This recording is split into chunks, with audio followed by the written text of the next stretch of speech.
శుభోదయం. ప్రభు అయిన యేసుక్రీస్తు నామములో వందనములు తెలియజేస్తూ పరిశుద్ధమైన దేవుని గ్రంథంలో నుండి హెబ్రీయులకు రాసిన పత్రిక 13వ అధ్యాయము 5వ వచనం, నిన్ను ఎంత మాత్రమును విడువను, నిన్ను ఎడబాయను అని ఆయనే చెప్పిన కదా.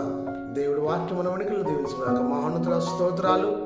ఉదయకాల సమయంలో వాక్యాన్ని ధ్యానిస్తుండగా నీ సన్నిధి మాతో ఉంచి నడిపించమని యేసు క్రీస్తు పేరట ప్రార్థించి వేడుకొనుచున్నాము తండ్రి, ఆమేన్. దేవుని కుమారుడా, దేవుని కుమార్తె, దేవుని సంగమా, దేవుడు మనతో మాట్లాడుతుంటున్నాడు. దేవుడు ఎన్నడూ కూడా విడువను ఎడబాయనను వాగ్దానం చేశాడు. ఆయన నమ్మదగిన వాడు, నీతిమంతుడు. పరిశుద్ధాత్మ దేవుడు నిన్ను ఏర్పాటు చేసుకున్నాడు సదాకాలం నీకు తోడుగా ఉండి నడిపించాలని. ఈ జీవన యాత్రలో, విశ్వాస యాత్రలో కొనసాగుతున్నప్పుడు, జీవిత భయాందోళనకు గురవుతున్నప్పుడు ప్రభువునందు విశ్వాసం కలిగి భయపడక క్రీస్తుకు మహిమకరంగా ఈ లోకంలో ఆశీర్వాదంగా నివసించాలని ప్రభు కోరుచూ ఉన్నాడు.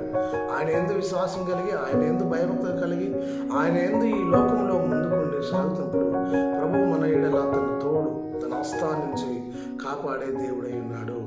భయపడకము, చెడియకము, దిగులు పడకము, నేను నీకు తోడై ఉన్నాను సెలవించిన మాట నిజమే. దేవుడు మనకు తోడుగా ఉండి మనం చేసిన ప్రతి కష్టార్జితాన్ని, ప్రతి ఉద్యోగాన్ని, ప్రతి సహాయతను ఆయన దీవించే దేవుడై ఉన్నాడు.